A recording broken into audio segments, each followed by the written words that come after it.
اللہ رب العزت اپنی ذات میں، اپنی صفات میں، اپنے کمالات کے اندر، اپنے جلال میں، اپنے جمال میں، اپنے اختیار میں، اپنے تصرف کے اندر وحدہ لا شریک ہے۔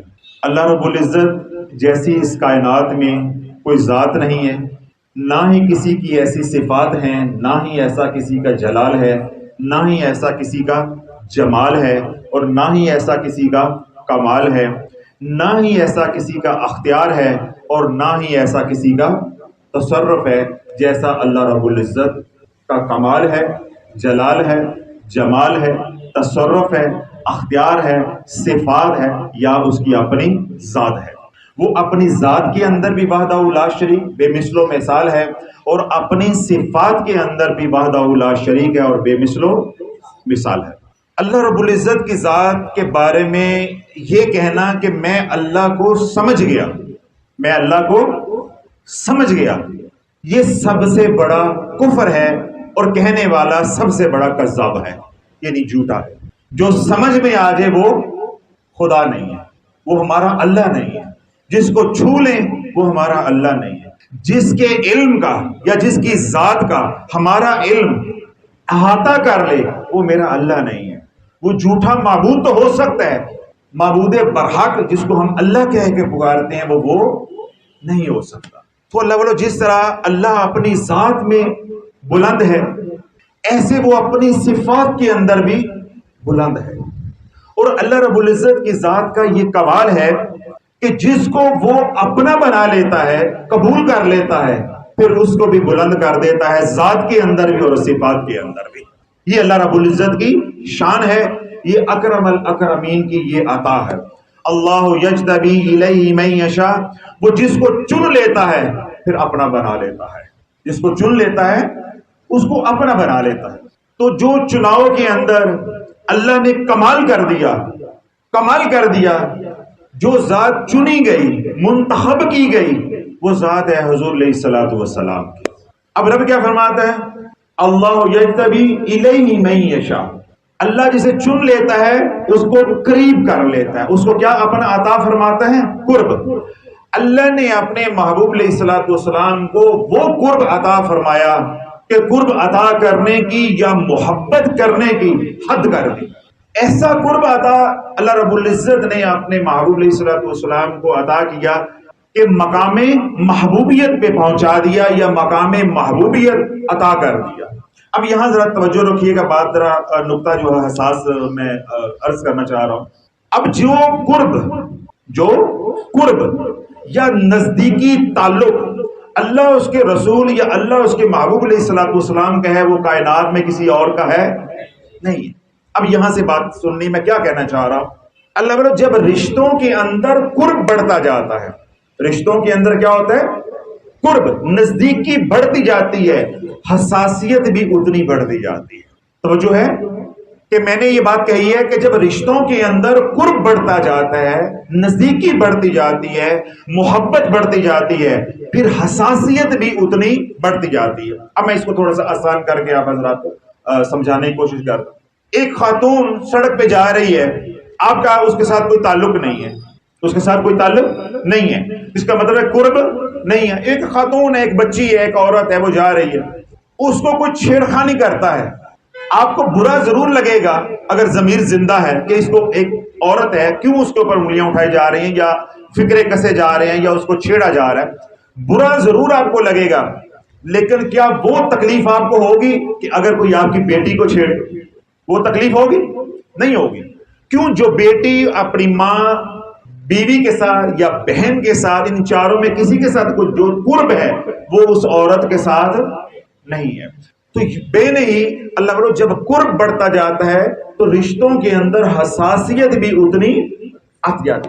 آپ کا کوئی دوست ہے دور کا، اس کی کوئی آپ کے سامنے برائی بھی کر رہا ہے تو آپ سنتے رہیں گے، آپ ٹچ، آج کے دور میں تو بالکل ٹچ سے مس نہیں ہوں گے، برائی سنتے رہیں گے۔ لیکن وہی دوست آپ کے بیٹے کے بارے میں، بیٹی کے بارے میں یا بیوی کے بارے میں کوئی ایک فکرہ بھی بول دے تو آپ فوراً بھڑک اٹھیں گے اور آپ کہیں گے کہ بھائی دوستی اپنی جگہ پہ، دوبارہ میرے گھر والوں کے بارے میں کوئی بات۔ اب یہ ساری بات سمجھ آ گئی؟ کیوں کہ گھر والوں کے ساتھ، بیوی بچوں کے ساتھ جو آپ کا قرب ہے، وہ قرب اس بات کا متقاضی ہے، متلاشی ہے کہ اس رشتے کے اندر حساسیت ہے کہ اب وہ رشتہ یہ چاہتا ہے کہ اس کے بارے میں غیبت یا برائی برداشت نہیں ہے، غیرت کے خلاف ہے۔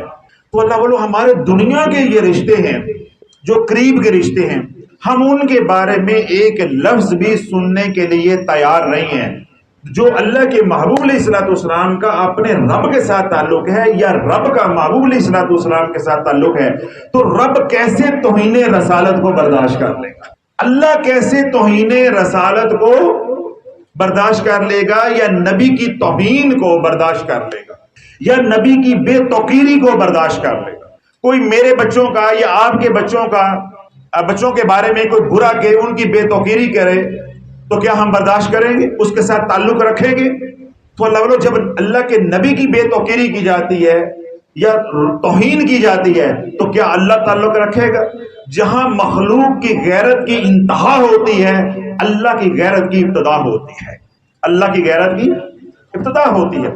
تو اللہ میں نے بات شروع میں کہ یہ کہی کہ اللہ کی ذات اپنی ذات کے اندر، یعنی اللہ کی جو ہستی ہے وہ اپنی ذات کے اندر بھی بے مثل و مثال اور اپنی صفات کے اندر بھی بے مثل و مثال ہے، اور اس کی یہ شان ہے کہ جس کو وہ قبول کر لیتا ہے، اپنے قریب کر لیتا ہے، پھر اپنی ذات کا پرتاؤ بھی عطا کرتا ہے اور اپنی صفات کا پرتاؤ بھی عطا کرتا ہے۔ اللہ کی ذات بھی سب سے بلند اور اللہ کی صفات بھی سب سے بلند، اللہ کا ذکر بھی سب سے بلند۔ اللہ کیا فرماتا ہے؟ تبارک اسم ربک ذی الجلال والاکرام، تیرے رب کا نام بڑا برکت والا ہے۔ اور ذات کے بارے میں کیا فرماتا ہے؟ تبارک الذی بیدہ الملک وہو علی کل شیء قدیر، تیرے رب کی ذات بڑی برکت والی ہے۔ اب اللہ کا نام بھی برکت والا اور اللہ کی ذات بھی برکت والی۔ اب یہ مضمون سمجھ آ گیا۔ اب ایک برکت والی ہستی کے ساتھ آمنہ کا لال جڑا ہے۔ تو میں نے ابھی کیا بات کہی تھی کہ یہ اللہ کی شان ہے، اللہ کی یہ کریمی ہے اکرم الاکرمین کی، کہ وہ جس کو وہ کریم کر لیتا ہے اس کو اپنی ذات کا فیضان بھی عطا کرتا ہے اور اپنی صفات کا فیضان بھی عطا کرتا ہے۔ اللہ کی ذات بھی برکت والی اور اللہ کا نام بھی برکت والا اور اللہ کا ذکر برکت والا اور بلند، اور اللہ کا ذکر کیا ہے؟ بلند۔ اللہ کیا فرماتا ہے؟ یسبح للہ ما فی السماوات و ما فی الارض الملک القدوس العزیز الحکیم۔ زمین و آسمان کے اندر اس پاک ذات کی تسبیح کی جا رہی ہے، ذرہ ذرہ اس کی تسبیح کر رہا ہے، اسی کا راج ہے، اسی کی حکومت ہے، وہی غالب آنے والا ہے، وہی قدوس ہے۔ اب یہ رب اپنے بارے میں کیا کروا رہے ہیں؟ تعارف۔ اپنا کیا کروا رہے ہیں؟ تعارف۔ 3 آیتیں میں نے قرآن کی پڑھی اللہ رب العزت کے بارے میں۔ پہلی میں نے کیا پڑھی؟ تبارک اسم ربک ذی الجلال والاکرام۔ یہ بھی اللہ کے ذکر کا یا اللہ کے نام کا اللہ تعارف کروا رہا ہے کہ خیال کرنا میرا نام کیسا ہے۔ تبارک الذی بیدہ الملک وہو علی کل شیء قدیر، اپنی ذات کا تعارف کروا رہا ہے کہ میرا نام برکت والا ہے، میری ذات بھی برکت والی ہے۔ اب اپنے ذکر کی شان بیان کر رہا ہے۔ تیسری آیت مبارکہ جو میں پڑھی اس میں اپنے ذکر کی شان بیان کر رہا ہے کہ میرا ذکر کس انداز میں ہو رہا ہے کائنات کے اندر۔ یسبح للہ ما فی السماوات و ما فی الارض، زمین و آسمان کا ذرہ ذرہ میری پاکی کو، میری تسبیح کو بیان کر رہا ہے۔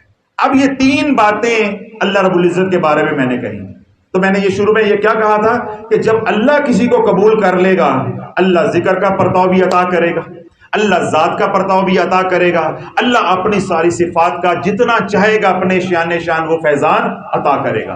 تو جب اللہ نے اپنے محبوب علیہ الصلوۃ والسلام کو، یعنی حضور علیہ الصلوۃ والسلام کو قبول کر لیا تو ان کو کیا عطا کیا ہوگا اور کتنا عطا کیا ہوگا یہ دینے والا ہی جانتا ہے یا لینے والا جانتا ہے۔ اس میں ہم کلام نہیں کر سکتے، اس میں میں آپ کلام نہیں کر سکتے، بس جتنا میں بول سکتا تھا میں نے آپ کو سمجھا دیا، اس سے زیادہ ہم بول نہیں سکتے۔ نہ ہمارے پاس علم ہے اور نہ ہمارے پاس شعور ہے، نہ ہمارے پاس وہ ادب ہے، نہ وہ راز و نیاز جو محب اور محبوب میں ہوئی اس میں ہم شریک تھے۔ وہ دینے والا جانتا ہے یا لینے والا جانتا ہے۔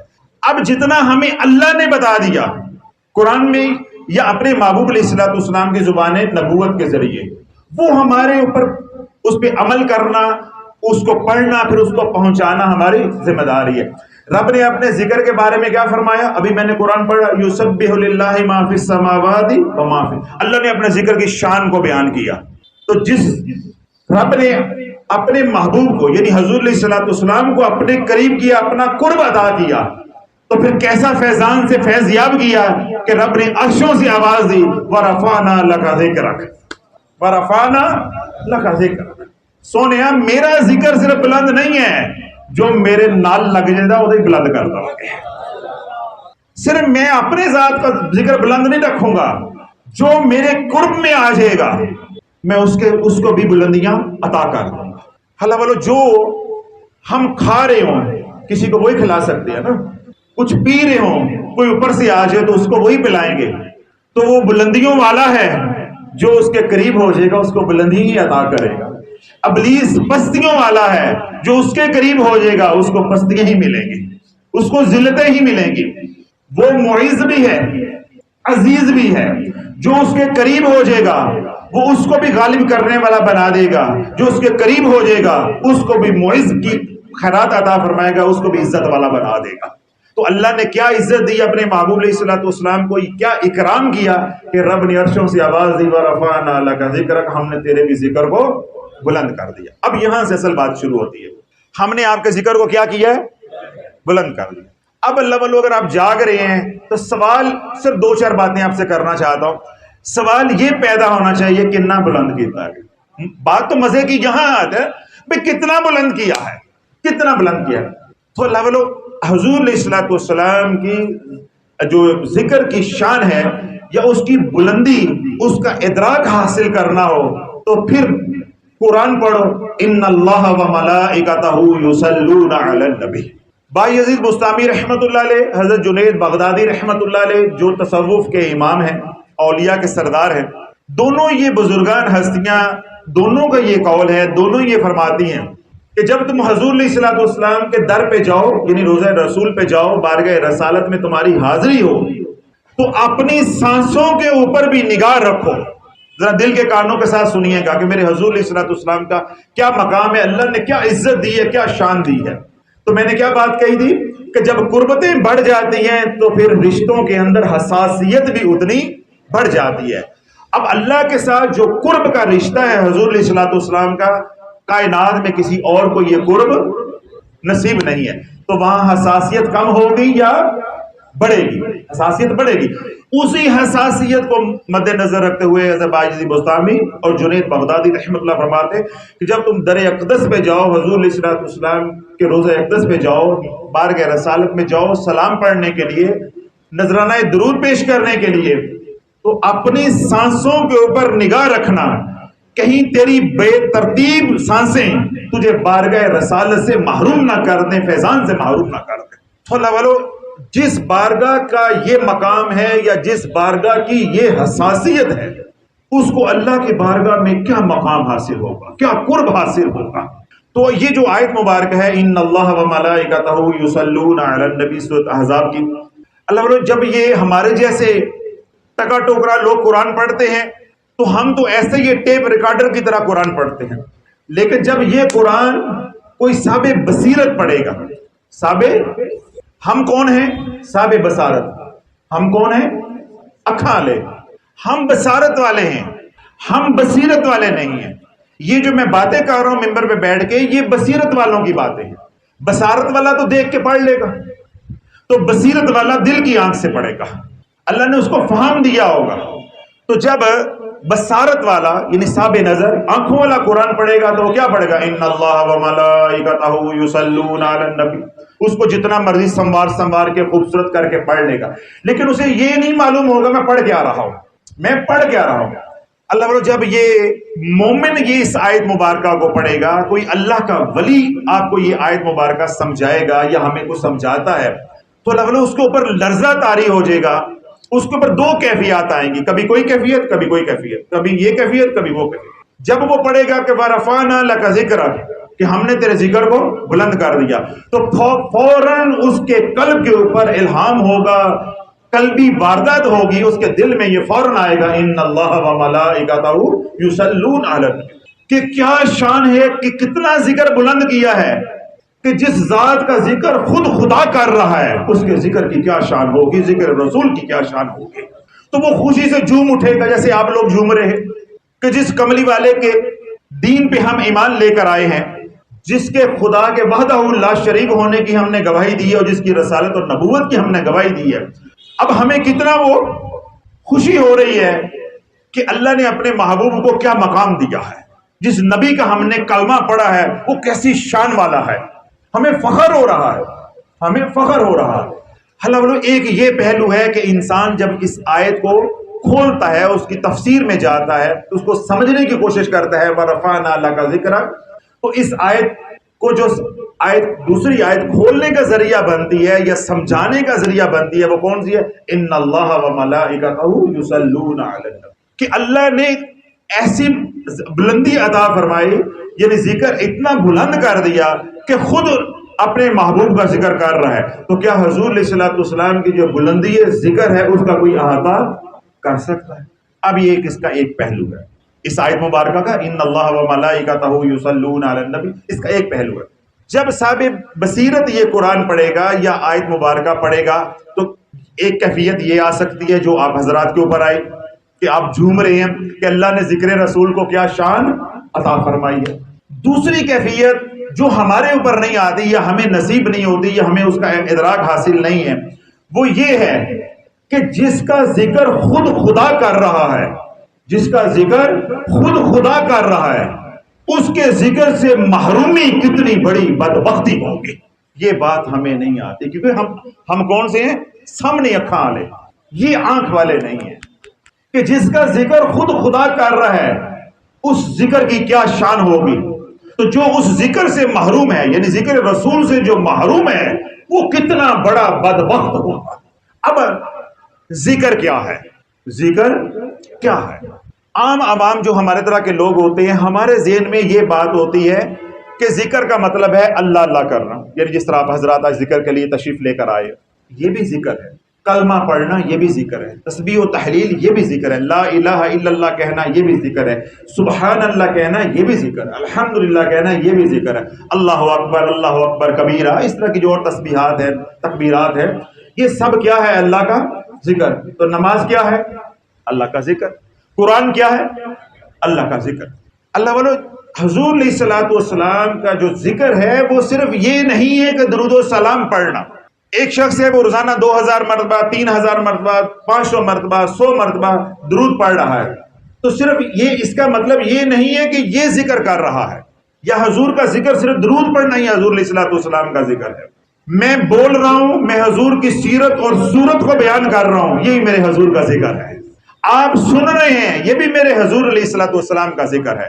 میں نے درود پڑھا یا میں نے کملی والے کا نام لیا، آپ نے درود پڑھا، یہ بھی حضور علیہ الصلوۃ والسلام کا ذکر ہے۔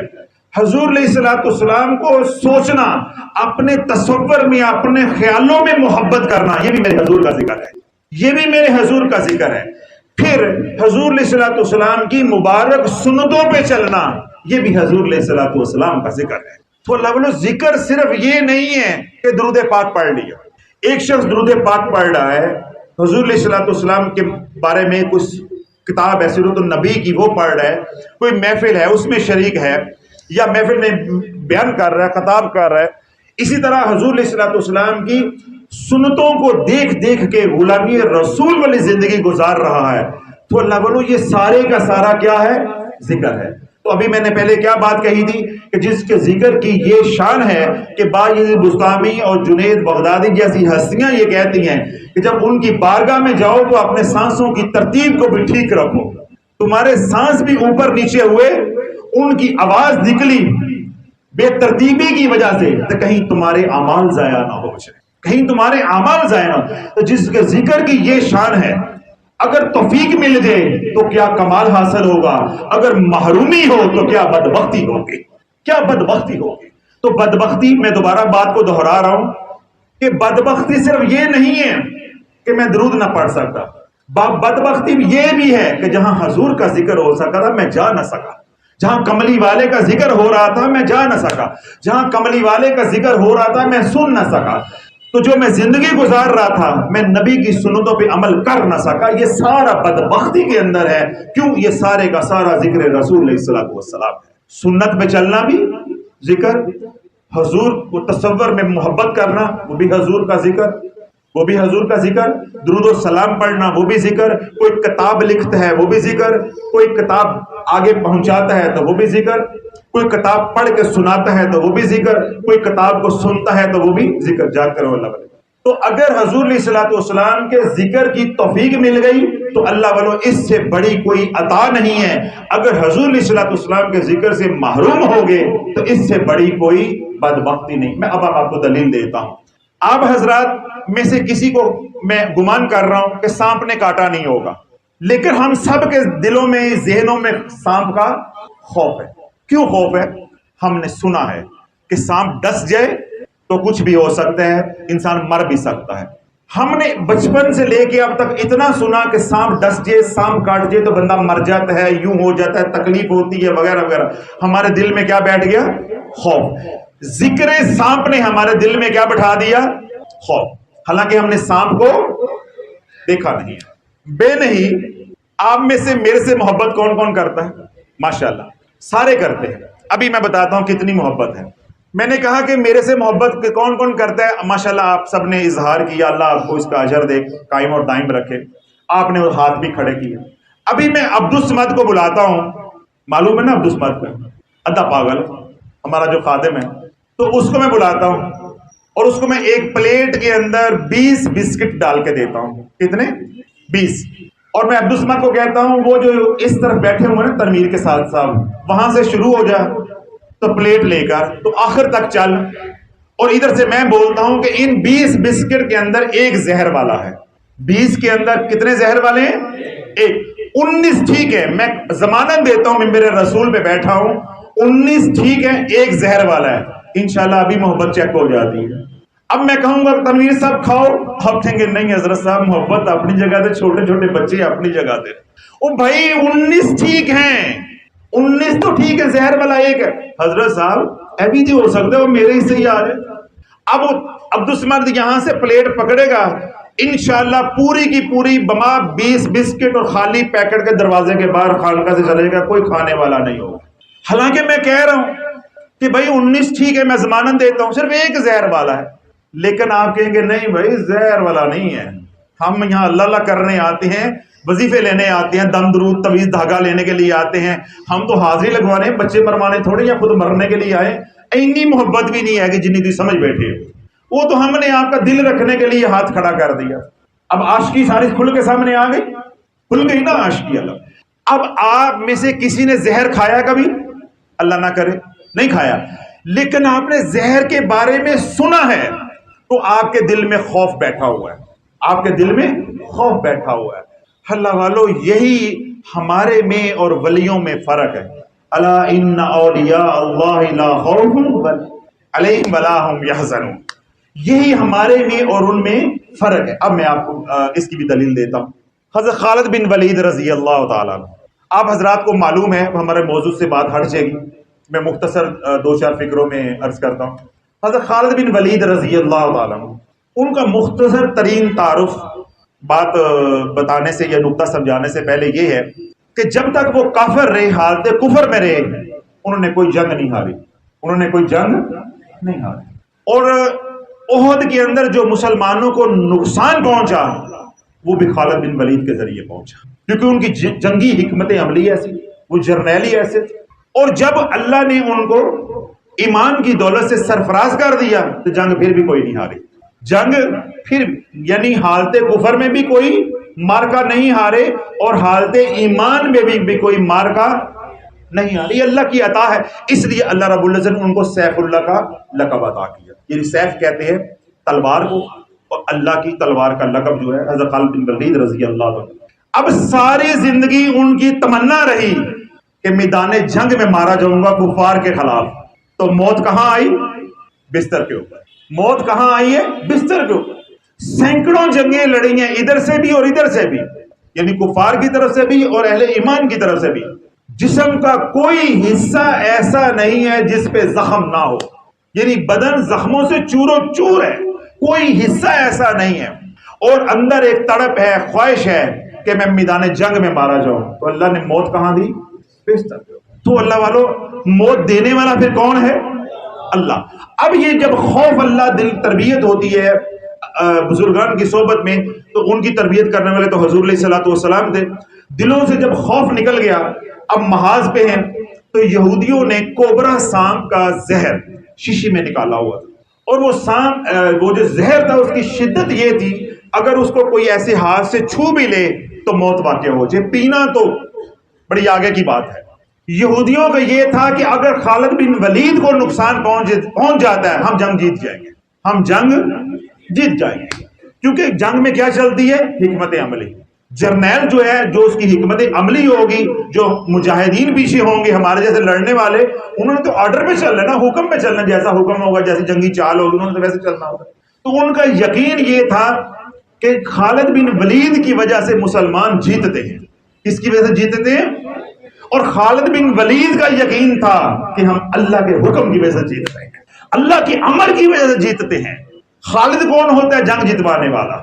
لیکن زمانے کا، یہودیوں کا، کفار مشرکین کا بھی یقین کیا ہے کہ خالد کی وجہ سے جنگ جیتی جاتی۔ اب یہ یقین تھا، انہوں نے زہر تیار کیا، زہر پہنچایا، ہم نے فرمایا کہ تم مجھے زہر دینا چاہتے ہو، لاؤ پہلے پھر زہر دو مجھے، لاؤ مجھے زہر دو، تاکہ زمانے کو یہ معلوم ہو جائے کہ موت زہر کے اندر نہیں ہے، موت میرے اللہ کے ہاتھ میں ہے۔ وہ چاہے تو میٹھے کے ذریعے مروا دے، وہ چاہے تو ڈبو کے مروا دے، وہ چاہے تو زہر کے ذریعے مروا دے، لاؤ زہر دو۔ آپ نے زہر کی شیشی پکڑی، اس کو کھولا، بسم اللہ الرحمن الرحیم پوری اپنے منہ میں حلق میں ڈال لی۔ اب یہودی دیکھ رہے ہیں کہ ابھی تڑپیں گے اور جان دے دیں گے، خون ان کا جم جائے گا، پھٹ جائے گا، یہ ابھی تڑپیں گے، جان دے دیں گے۔ آپ نے کہا میں جان دینے نہیں آیا، بلکہ تمہاری جان لینے کے لیے آیا ہوں، مر کے لیے تیار ہو جائے، جنگ کے لیے تیار ہو جائے۔ جب خالد بن ولید رضی اللہ عنہ ان کو للکارا تو قدموں میں پڑے۔ تو اللہ والو، موت کس کے ہاتھ میں؟ اللہ کے ہاتھ۔ زہر میں نہیں ہے، لیکن ہمارے دلوں میں خوف کس کا ہے؟ زہر کا۔ اب میں اپنی اصل بات کی طرف آتا ہوں کہ زہر کا خوف کیوں بیٹھا ہے۔ ہم نے زہر کے بارے اتنا سنا، اتنا سنا، اتنا پڑھا کہ اب بن کھائے ہمارے دلوں میں زہر کا خوف بیٹھ گیا۔ اب نقطہ سمجھ آ گیا؟ اب یہ میں نے اتنی لمبی جو بات کی ہے، اصل میں جو نقطہ سمجھانا چاہتا ہوں وہ یہ، اگر ذکر زہر ہوا یا ذکر سانپ ہوا تو اس نے ہمارے اندر خوف بٹھا دیا۔ اگر اتنا ہی ذکر رسول ہوتا تو ہمارے اندر عشق رسول کیوں نہ آتا؟ سانپ کا ذکر ہوا، زہر کا ذکر ہوا، اللہ نہ کرے آپ میں سے کسی کو سانپ نے کاٹا بھی نہیں، آپ نے زہر کسی نے پیا بھی نہیں، اللہ حفاظت فرمائے، تو خوف ہے ذکر سن کے۔ تو اگر حضور کا ذکر اتنا عام ہوتا تو آج گھر گھر میں عاشق رسول ہوتا، عاشق رسول ہوتا۔ تو اللہ بولو، ذکر رسول بنیاد ہے عشق رسول کی، ذکر رسول بنیاد ہے عشق رسول کی، اور عشق رسول بنیاد ہے غلامی رسول کی، اور غلامی رسول بنیاد ہے ولایت کی، اور ولایت ضمانت ہے دونوں جہان میں کامیابی کی۔ یہ کڑیاں جڑی ہوئی ہیں، ان کو توڑا نہیں جا سکتا، ان کو توڑا نہیں جا سکتا۔ جو ذکر رسول نہیں کرتا وہ عاشق رسول نہیں ہے، جو عاشق رسول نہیں ہے وہ غلام رسول نہیں ہے، جو غلام رسول نہیں ہے وہ اللہ کے در کا فقیر نہیں ہے۔ یہ میں جذباتی باتیں نہیں کر رہا، میں آپ کو قرآن سناتا ہوں، قل ان کنتم تحبون اللہ فاتبعونی یحببکم اللہ۔ اس کا عارفانہ ترجمہ کریں تو وہ بڑا آسان ہے جو اولیاء اللہ نے کیا ہے۔ اللہ نے فیصلہ کر دیا ہے کہ محبوبہ جو تیرے نہیں ہیں وہ میرے بھی نہیں ہیں، جو تیرے نہیں ہیں وہ میرے بھی نہیں ہیں۔ اے میرے محبوب ان کو فرما دیجئے، یہ کہتی ہیں اللہ ہم سے محبت کرے، اگر یہ چاہتے ہیں کہ میں ان سے محبت کروں یہ تیری اتباع کرے، یہ تیری اتباع کرے۔ تو اس کا عارفانہ ترجمہ کیا ہے؟ ایک فیصلہ ہو چکا ہے کہ محبوب جو تیرے نہیں ہیں وہ میرے بھی نہیں ہیں۔ تو حضور کا ہونے کے لیے کیا ضروری ہے؟ ذکر رسول۔ پہلا نقطہ، پہلی بنیاد یا سیڑھی کا پہلا قدم وہ کیا ہے؟ ذکر رسول۔ ذکر رسول ہوگا تو کیا ہوگا؟ دل میں حب رسول آئے گی، حضور علیہ الصلوۃ والسلام کا پیار آئے گا، حضور علیہ الصلوۃ والسلام کی محبت آئے گی۔ جب وہ محبت اپنی شدت اختیار کرے گی، کیا کرے گی؟ شدت، وہ عشق میں بدل جائے گی۔ کس میں بدلے گی؟ عشق میں. تو اللہ والو عشق وہ آگ ہے جو دنیا سے بے نیاز کر دیتی ہے. ہم تو عقیدت کے درجے پہ ہیں جس کو ہم عشق رسول کا نعرہ لگا کے یا نام دے کے مال کماتے، عزتیں کماتے. ہم تو عقیدت رکھتے ہیں. محبت تو بڑا آگے کا مقام ہے. اور عاشقی وہ تو کس کو اللہ قلیل کسی کو نصیب ہو جائے، اللہ قلیل کسی کو نصیب ہو جائے. اللہ بولو عاشقی کیا ہے؟ عاشقی کیا ہے؟ دو لفظ آپ سن لو، دو فکریں سن لو تاکہ آپ کا ایمان تازہ ہو جائے. لیلا مجنو کا نام تو سنا ہے؟ لیلا مجنو کا جب مجنو لیلا کے عشق میں گرفتار ہوا، محبت عشق میں بدلی، محبت عشق میں بدلی. اب ایک صاحب نماز پڑھ رہے، کیا پڑھ رہے؟ نماز پڑھ رہے. مجنو آگے سے گزر گیا. جب آگے سے ایسے کر کے گزرا، نمازی نے اس کا ہاتھ پکڑ لیا. نمازی نے کیا کیا؟ اس کا ہاتھ پکڑ لیا اور اس کو اپنی زبان کے اندر ڈانٹ ڈپٹ کی کہ بھائی تجھے شرم نہیں آتی؟ تو میں نماز پڑھا تو نماز کے آگے سے گزر رہا. تو مجنو تھوڑا دور جا کے بیٹھ کے کرلانے لگا، رونے لگا کہ میں ایک کالی کلوٹی عورت کی محبت میں گرفتار ہوں، تو مجھے اللہ کی عزت کی قسم ہے مجھے معلوم نہیں کہ میں تیرے آگے سے گزرا ہوں. تو اللہ سے محبت کا اعلان کر کے دعویٰ کر کے کھڑا ہے، تجھے کیسے معلوم ہو گیا کہ میں تیرے آگے سے گزر رہا تھا؟ تجھے کیسے معلوم ہو گیا کہ میں تیرے آگے سے گزر رہا تھا؟ میں ایک کالی کلوٹی عورت، حبشہ کی رہنے والی ایک حبشن عورت ہے، تو میں عورت کے عشق میں گرفتار ہوں. تو میں اللہ کی عزت کی قسم کھا کے کہہ رہا ہوں کہ میں اس کے خیالوں میں گم تھا، مجھے تو معلوم ہی نہیں ہوا کہ تو نماز پڑھ رہا ہے، میں تیرے آگے سے گزر رہا ہوں. اور تو اللہ سے محبت کا وعدہ کر کے اس کو معبود مان کے اعلان کر کے اللہ اکبر کہہ کے اس کے سامنے کھڑا ہوا ہے، تو تیرا دھیان میری طرف بھی تھا. تو اللہ والو عشق یہ وہ نعمت ہے یا وہ آگ ہے جو دنیا سے بے نیاز کر. امام حسن کا زمانہ آ گیا مولا علی کے بعد. اب حضرات کو معلوم ہے کہ مسلمانوں کے درمیان میں اختلافات پیدا ہو گئے. آپ کو اقتدار ملا، 6 ماہ کے بعد آپ نے اقتدار سیدنا امیر معاویہ رضی اللہ عنہ کو حوالے کر دیا تاکہ مسلمانوں کے دونوں گروہ کے اندر صلح ہو جائے. امام حسن آ رہے ہیں، آگے مجنو کھڑا ہے. لوگوں نے تعارف کروایا کہ یہ جو ہے نا یہ اس عورت کی وجہ سے یہ اس کی حالت ہوئی ہے. تو آپ نے اس سے پوچھا، امام حسن نے پوچھا مجنو سے کہ میں نے حکومت، اقتدار، منصب امیر معاویہ کو دے دیا ہے، کیا میں نے صحیح فیصلہ کیا ہے؟ حکومت میں نے ان کو دے دی ہے. تو مجنو چپ رہا. توجہ رکھیے گا، اب یہ بات کس سے ہو رہی ہے؟ امام حسن کی مجنو کے ساتھ، کہ میں نے اقتدار کس کو دے دیا ہے؟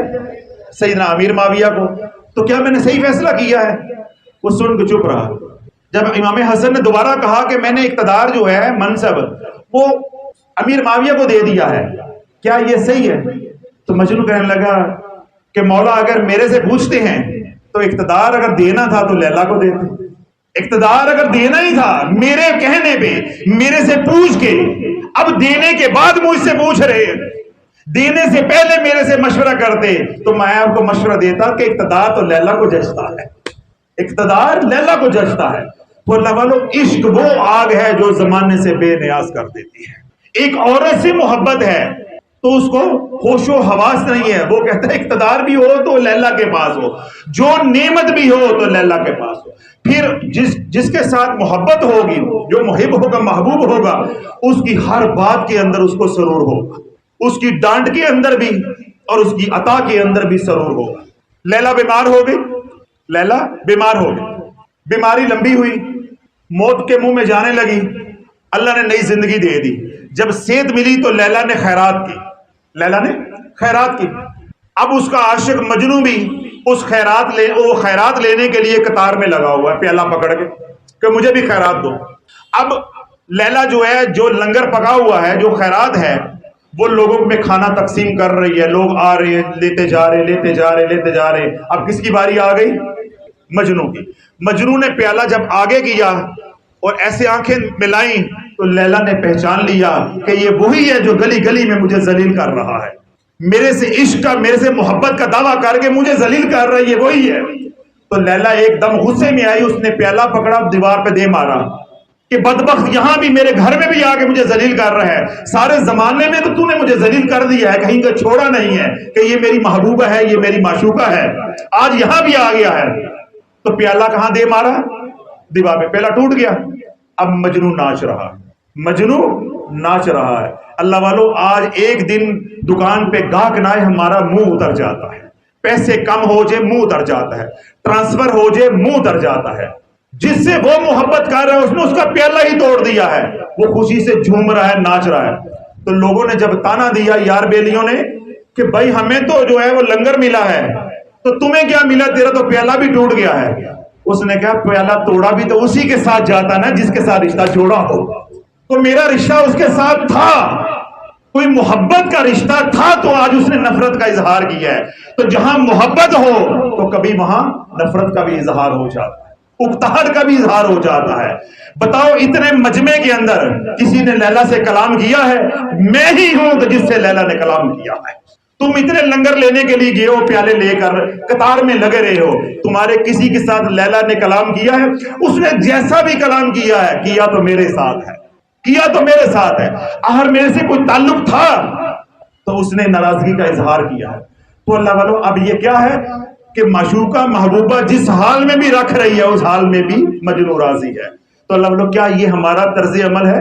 ہم اللہ اس کے رسول سے محبت کرتے، ذرا سا دنیا تانگ ہوتی، حضرت صاحب مر گئے ہیں، جادو تھی گیا ہے، جادو ہو گیا، بندش ہو گئی ہے، کام نہیں چل رہا، بچے بات نہیں مانتے، فلاں ہو گیا، فلاں تھی گیا، عجیب کہانی ہم شروع کر لیتے ہیں۔ تو میں کتنے بیانات میں پچھلے دو میں یہ بات سمجھا چکا ہوں اللہ والو، ہم اپنی مرضی سے اس دنیا میں آئے، ہم میں سے کس نے اپنی مرضی سے جانا ہے؟ آئے بھی اس کی مرضی سے، جانا بھی اس کی مرضی سے، تو درمیان میں مرضی کہاں سے آ گئی؟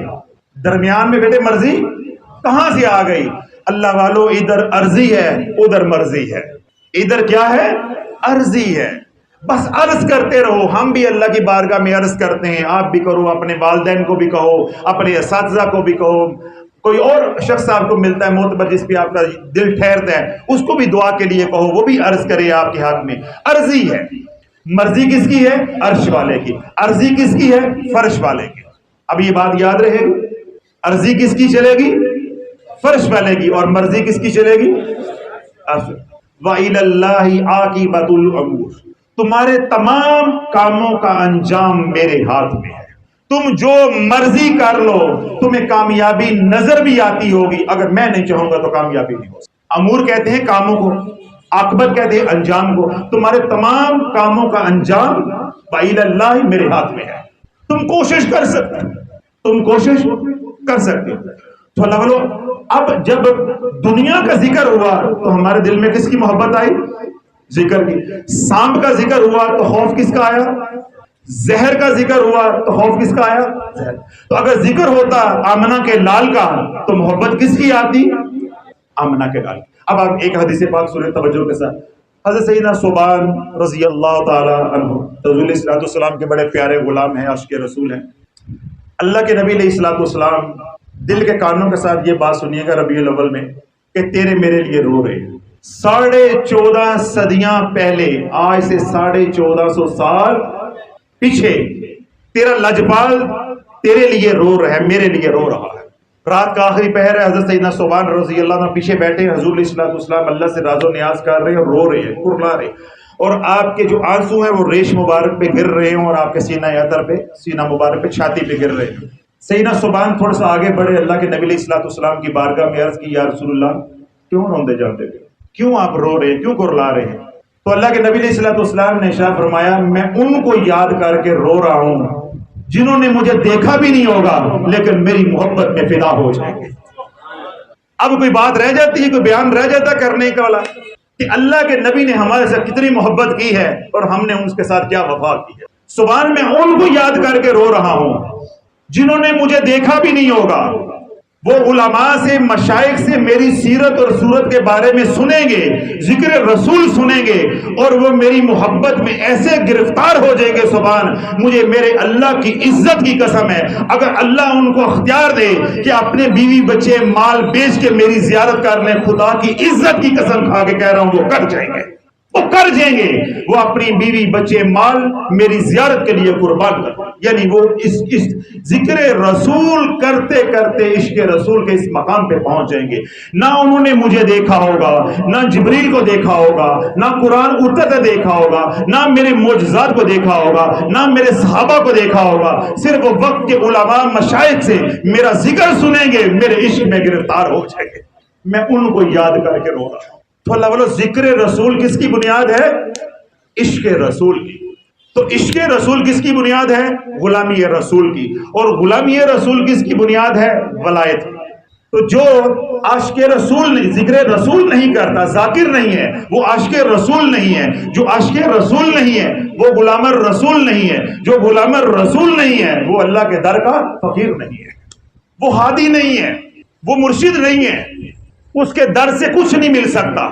جو نفع ہوتا ہے وہ عاشق رسول سے ہوتا ہے۔ اللہ بولو عشق رسول اگر نصیب ہو جائے تو دنیا میں اس سے بڑی کوئی نعمت نہیں، اس کائنات میں کوئی بڑی نعمت نہیں ہے ایمان کے بعد، کیونکہ عشق رسول عین ایمان ہے۔ اللہ کے نبی سے محبت نہیں ہے تو ایمان نہیں ہے، محبت نہیں ہے تو ایمان نہیں ہے۔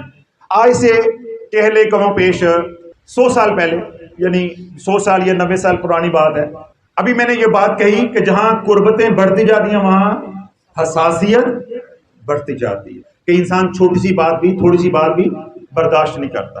وہ 2 باتیں میرے ذہن میں آئی ہیں، اگر آپ تھکے نہیں ہیں تو میں عرض کر دوں۔ نوجوان نسل کے اندر جب کمیونزم کا عروج ہوا، رشیا کے اندر، روس کے اندر دہریہ پن کا رواج ہوا کہ یہ سارا نظام خود ہی چل رہا ہے، کوئی اس کو بنانے والا نہیں ہے اور کوئی چلانے والا نہیں ہے، وغیرہ وغیرہ، جس کے اوپر کمیونزم کی بنیاد ہے۔ ایک نوجوان اہل سنت گھرانے میں پیدا ہوا، اہل ایمان ہے، مسلمان ہے، لیکن کالج سکول کی تعلیم نے اس کو دہریہ بنا دیا۔ کیا بنا دیا؟ دہریہ۔ اس نے اعلان کر دیا جی کوئی اللہ رسول والا، یہ کوئی تصور نہیں ہے، یہ سب معاذ اللہ ڈھکونسلا ہے، یہ سارا کائنات کا نظام جو ہے یہ خود بخود بنی ہے اور خود بخود ہی یہ چل رہی ہے۔ اب وہ یہ بات بار بار کر رہے ہیں اور یہاں تک پھر پہنچ گیا کہ وہ دہریے اپنے جو مذہب ہے اس کا وہ مبلغ بن گیا، آگے لوگوں کو بھی گمراہ کر کے دہریہ پن کی طرف لے کے جا رہا ہے، ان کو دہریہ بنا رہا ہے۔ جب بات پہنچتے پہنچتے ایک اللہ والے کے پاس پہنچی تو انہوں نے ان کو بلایا اور اس کو پوچھا کہ تو کیا کہتا ہے؟ انہوں نے کہا جی میں اللہ کو نہیں مانتا۔ ہاں میں کہا کوئی بات نہیں، نہ مان، تیرا دل نہیں مانتا نہ مان، کوئی بات نہیں، جو تیرا عقیدہ ہے مذہب ہے تو رکھ، تو کبھی کبھار ہمارے پاس آتا رہے، توجہ ہے، کبھی کبھار ہمارے پاس آتا ہی رہو۔ نہیں مانتے، تیرا دل نہیں مانتا، جب تیرا دل مان جائے گا تو مان جانا، بات ختم ہو گئی۔ اس نے کہا کہ میں صرف اللہ ہی کو نہیں مانتا، میں رسول کو بھی نہیں مانتا۔ تو آپ نے فرمایا کہ اگر تو بات اللہ تک رکھے تو پھر بات بن سکتی ہے، بات اللہ تک رکھے تو بات بن سکتی ہے، تو بات رسول تک نہ لے کر جا، تو بات لا الہ الا اللہ تک رکھ، محمد الرسول اللہ پہ نہ جا، تو بات بن سکتی ہے۔ اس نے کہا جی نہیں میں نہ اللہ کو مانتا ہوں نہ رسول کو مانتا ہوں۔ جب 2-4 مرتبہ انہوں نے تکرار کی، آپ نے فرمایا اللہ کو مانتے ہو؟ اس نے کہا نہیں مانتا۔ انہوں نے کہا رسول کو مانتے ہو؟ اس نے کہا جی میں نہیں مانتا۔ اس نے کہا تم ماننا بھی چاہے گا، ایسے اشارہ کیا، ماننا بھی چاہو گے تو قیامت تک مان نہیں سکو گے۔ کیوں؟ جو تیری تان مدینے والے سے جڑی تھی میں نے توڑ دی ہے، میں نے توڑ دی ہے۔ اب تو ہدایت مانگے گا بھی یا تیرے لیے ہدایت کی دعا کی بھی جائے گی، قیامت تک تجھے ہدایت نہیں مل سکتی۔ میں نے کیا بات کہی تھی کہ جہاں محبتیں بڑھتی ہیں وہاں حساسیت بھی بڑھتی ہے، کہ بات تو لا الہ الا اللہ تک رکھے، محمد الرسول اللہ پہ نہ جا، ہو سکتا ہے اللہ کرم کر دے، کملی والے کی دعا کے صدقے وہ ہاتھ اٹھا دیں، دعائے رحمت کر دیں تو کم کرم ہو جائے۔ تو اللہ والو ذکر رسول جب نہیں ہوگا تو کیا ہوگا کہ ہمارے دل میں عشق رسول نہیں ہوگا۔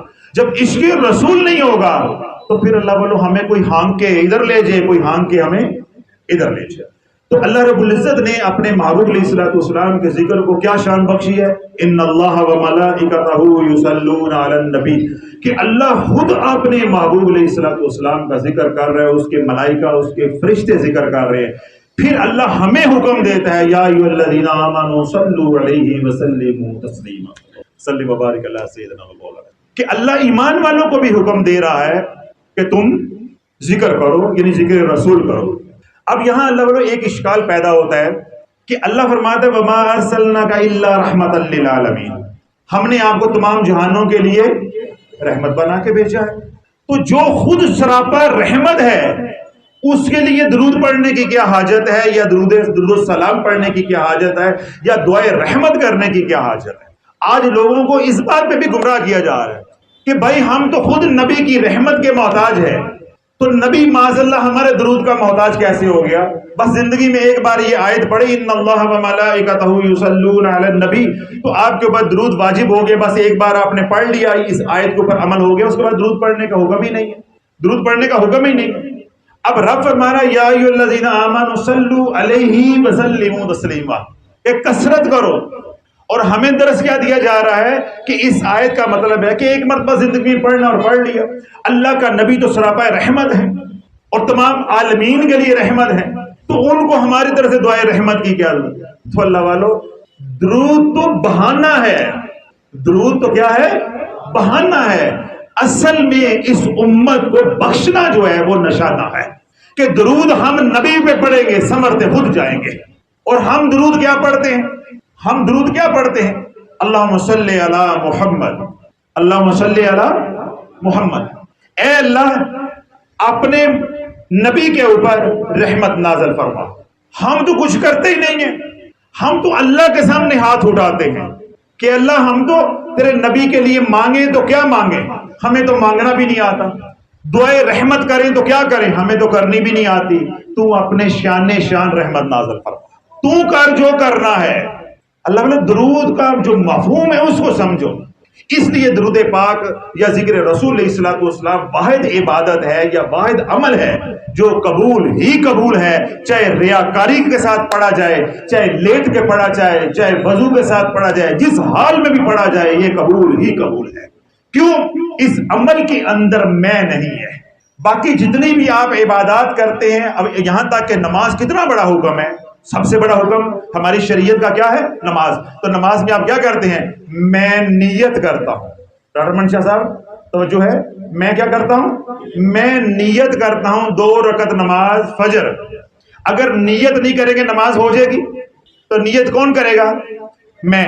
اللہ کو میں ہی تو پسند نہیں ہے، میں ہی تو پسند نہیں ہے۔ اس لیے ان تمام عبادات کے ساتھ اللہ نے شرط لگائی ہے کہ اخلاص ہونا چاہیے۔ ریاکاری ہوگی تو منہ پہ دے ماروں گا۔ زکوٰۃ، میں زکوٰۃ دیتا ہوں، میں روزے کی نیت کرتا ہوں۔ جو بھی آپ عمل کرتے ہیں اس میں کیا آتا ہے؟ میں نیت کرتا ہوں، میں نیت کرتا ہوں۔ تو درود میں کیا آتا ہے؟ اے اللہ، اللہم صلی علی، اے اللہ رحمت نازل فرما علی محمد، محمد کے اوپر۔ اس میں میں نہیں ہے، تو جس عمل کے اندر میں نہیں ہے وہ قبول ہی قبول ہے۔ تو رب کی بارگاہ میں یہ کیا ہے؟ عرضی ہے۔ اب یہ اس کی مرضی ہے کہ وہ کتنی رحمت نازل فرماتا ہے۔ تو اس لیے درود پاک وہ عبادت ہے جو ہر پل قبول ہی قبول ہے۔ اور اس عبادت کے 1-2 فضائل میں اب حضرات کو مختصر کر کے بیان کر دیتا ہوں کہ حضور علیہ الصلوۃ والسلام نے ارشاد فرمایا کہ 5 لوگ ایسے ہیں جن کو جنت اللہ سے طلب کرتی ہے۔ سارے ایمان والے کیا کرتے ہیں؟ جنت کے طالب، یا اللہ مجھے جہنم سے بچا اور جنت عطا فرما۔ لیکن 5 ایسے خوش نصیب لوگ ہیں جن کو جنت اللہ سے مانگتی کہ یا اللہ یہ مجھے دے دے، یہ 5 لوگ مجھے دے دے۔ تو اللہ کے نبی علیہ الصلوۃ والسلام نے صحابہ نے پوچھا یا رسول اللہ وہ 5 کون سے لوگ ہیں؟ تو حضور علیہ الصلوۃ والسلام نے ارشاد فرمایا پہلا وہ ہے جو بھوکے کو کھانا کھلائے، جو بھوکے کو کھانا کھلائے، جو پیاسے کو پانی پلائے، جو پیاسے کو پانی پلائے، کوئی ننگا ہے اس کو کپڑے پہنائے۔ کتنے ہو گئے؟ بھوکے کو کھانا، پیاسے کو پانی، اور کسی کے بدن پہ کپڑے نہیں ہیں، کوئی بیٹی ہے، عورت ہے، بیوہ ہے، اس کے سر پہ چادر لے دی، کوئی اور ضرورت کی چیز ہے، سردیاں آ رہی کوئی اور چیز دے دی، تو کپڑا لے کے دیا۔ تو یہ 3 لوگ ایسے خوش نصیب ہیں جن کو جنت اللہ سے مانگتی کہ یا اللہ یہ مجھے دے دے۔ اس کے بعد 2 وہ ہیں، چوتھے نمبر پہ وہ ہے اللہ کے نبی علیہ الصلوۃ والسلام نے ارشاد فرمایا کہ جس کی زبان پہ تلاوت قرآن کریم رہے، یعنی جو قرآن کی تلاوت کثرت سے کرتا ہے، جنت اللہ سے اس بندے کو یعنی قاری کو مانگتی یا اللہ یہ قاری مجھے دے، یہ قرآن کا قاری مجھے دے دے۔ کتنے ہو گئے؟ جو بھوکے کو کھانا کھلائے، پیاسے کو پانی پلائے، اور جس کے بدن پہ کپڑے نہیں ہیں اس کو کپڑے لے کر دے، اور قرآن کی تلاوت کثرت سے کرے۔ پانچواں اور آخری وہ خوش نصیب ہے جو کثرت کے ساتھ حضور کی بارگاہ میں درود و سلام کا ہدیہ پیش کرے. یہ وہ 5 خوش نصیب لوگ ہیں جن کو جنت اللہ سے مانگتی یا اللہ یہ مجھے عطا کر دے، یہ مجھے عطا کر دے. اب اللہ والوں میں نے 2 باتیں جو پہلے کہی کہ درود تو بہانہ ہے، نشانہ کیا ہے؟ ہماری بخشش، ہماری بخشش. ایک بات میں نے یہ کہی، ایک اس سے پہلے میں نے یہ بات کہی کہ جو غلام رسول نہیں ہے وہ عاشق رسول نہیں ہے. تو جو عاشق رسول نہیں ہے وہ حضور کے ذکر کا ذاکر نہیں ہے، یعنی اسے ذکر رسول کی توفیق نہیں ہے. تو جسے ذکر رسول کی توفیق نہیں ہے وہ عاشق رسول نہیں ہے.